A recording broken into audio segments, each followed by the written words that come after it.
৩৫ বছরের আওয়ামী দুর্গ ভেঙে মাদারীপুরের শিবপুরে এমপি হয়েছেন হাজী শরীয়তুল্লাহর বংশধর পীরজাদা সাইদুদ্দিন আহমদ হানজালা। এমপি হবার পর তিনি এমন এমন সব কাজ করছেন যা বাংলাদেশের প্রেক্ষাপটে ছিল স্বপ্নের চেয়েও কল্পনাতীত।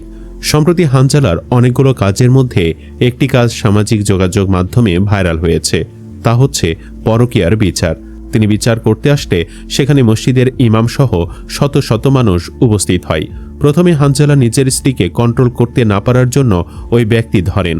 ওই ব্যক্তিকে বলেন, আর আমি যদি দ্বিতীয়বার শুনেছি তোমার স্ত্রী ওই ব্যক্তির ফোনে কল দেয়, তাহলে তোমার স্ত্রীর আর এই এলাকায় থাকতে দেওয়া হবে না।